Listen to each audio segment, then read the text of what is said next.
And now we can extend the concept of a partial molar quantity to other state of function.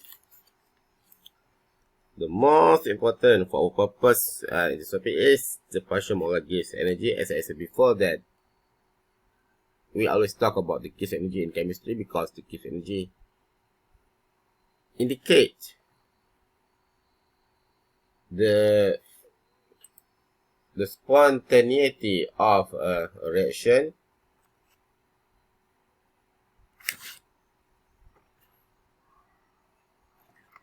So here, for example, if we have Gj, is partial molar Gibbs energy of a substance J, which is the contribution of J per mole of J, which is per mole of J, to the total Gibbs energy of a mixture.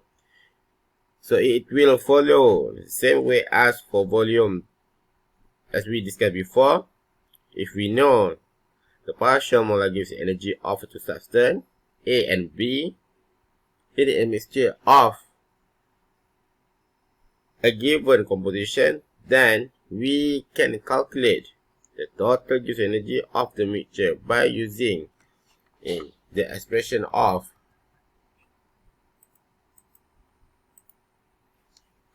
G equal to mole fraction of A times Gibbs energy of A plus mole fraction of B by Gibbs energy of B. So we just modify the equation that we have it before. So the equation looks like, so we just substitute the volume of A with the Gibbs energy of A. So again, the main idea is the partial molar volume of, for example, if we have to be the partial molar volume of ethanol varies as the composition is to change, and also the environment change from pure ethanol to pure water. So same it will go with the same concept, we follow the same concept again.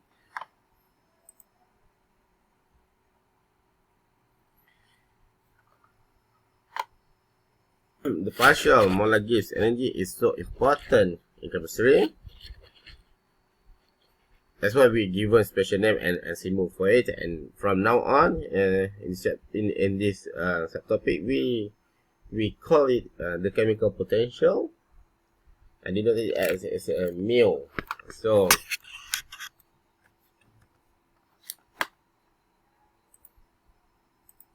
that's why I put it topic is partial molar Gibbs energy of substance A is same as a chemical. It's chemical potential. When about the chemical potential, it's a kind of a partial molar Gibbs energy. So don't confuse yourself about the term. So the formula is the same. We take it from the previous slide. From the previous slide, we have Gibbs total Gibbs energy equal to mole fraction of Gibbs energy of A plus mole fraction of substance B time with its Gibbs energy. And again, we just replace it with chemical potential of A and also chemical potential of B in the mixture. So again, this one we talk about a mixture in mixture. That's why we have a mole fraction here in our formula. So what it's mean by high chemical potential of mu A, for example, if we have encountered this kind of statement, it is the ability of A to bring the physical process and chemical change towards it. We have high chemical potential of A, so it means that the physical process, chemical process and chemical process tend to look like A. That's meant by it. Okay, so now let's try to prove our formula here. Okay, to support the argument, the ability of A to bring physical process and chemical change forward. So so this is our statement. So how we want to derive from it. So let's prove it. So we take a look for the formula from our previous chapter. So we do have this one. It's formula we take it from previous chapter. So what we have, and then we make graph from it, if you still remember.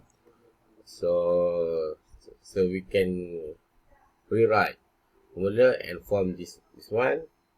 So I just change the position of this formula, so we can have, and then let's make PF. This mean the define it as a P, so we can say that this is the pressure of the interest, pressure of our interest, and P initial, we can put this as a P naught, or the standard pressure at 1 bar, and then we substitute it in our formula.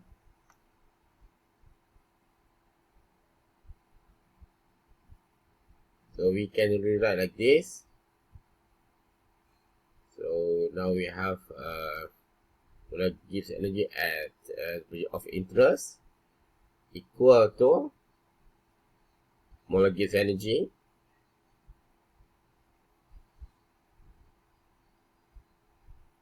plus RT ln P divided P naught. So, and then we replace it gives energy with the chemical potential, and again, because the definition of chemical potential and gives energy is the same, so we just replace it with the chemical potential here. So now we have our new formula for Gibbs energy, which is mu J equal to mu J naught, which means that this is at the standard pressure, plus RT ln Pj, pressure of substance J, over P naught, or at the standard pressure. So from S, remember pressure, this pressure P naught equal to 1 bar because it's the standard pressure. So at the ln function, anything that is divided, if we have ln P, it means that we have ln 1 equal to 1. So that's why we can rewrite it like this, because anything is divided by 1 is we substitute this one, we put it in the 1, so we can rewrite it like this. Mu J equal to mu naught plus RT ln Pj. So the information that we can obtain from the equation is, as the Pj increase, the ln Pj value will increase too. So this is the definition of ln. And then the higher the partial pressure of a gas, the higher its chemical pressure. If we have a higher pressure here, so that makes our ln will be, the pressure will be increased too. So by increase, and then will affect the chemical pressure or chemical potential. So the tendency of substance to react will be increased. So graphically, it will look like this.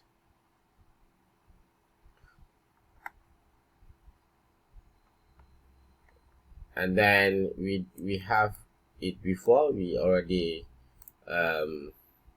tried to derive it from our previous slide. And then if we rewrite like this, we just put it here. And then we will have mu J minus mu J naught equal to RT ln Pj. So we can put in our graph. So our graph will look like this. So from our equation, we can say that the higher the partial pressure of a gas, the higher its chemical potential. So so look, so we can look back at our graph. So here, if we have a higher partial pressure of a gas, the chemical potential will be higher too. So if you can see that here when we have a chemical potential of the chemical potential is 2, 1, and 0.5, so the energy will be higher.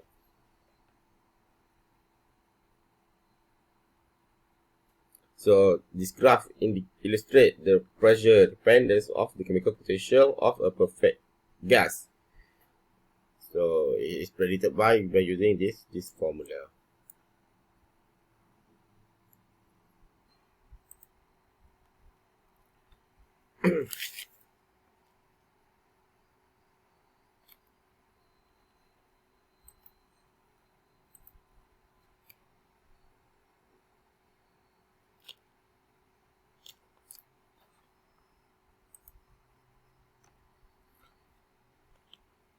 So, and again, this graph emphasizes that the higher the partial pressure of a gas, the higher its chemical potential.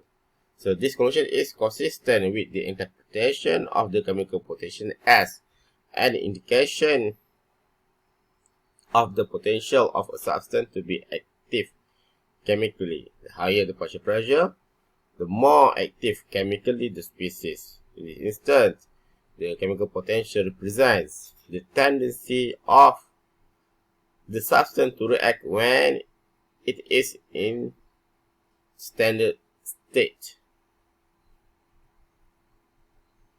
So it means that a higher partial pressure of a substance, so it means we have a more chemical punch. So we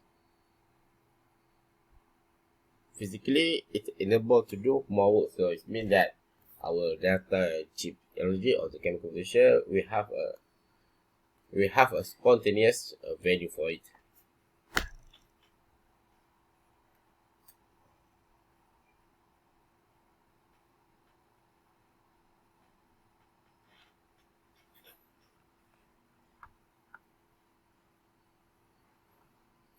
And then let's have a look at the spontaneous mixing of gas.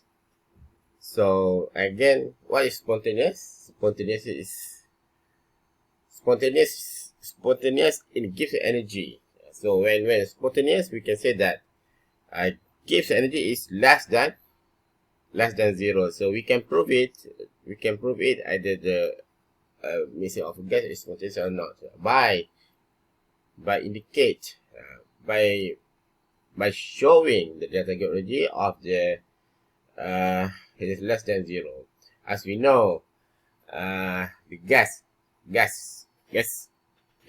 can move freely, so hence it will be spontaneous. But now we want to prove it.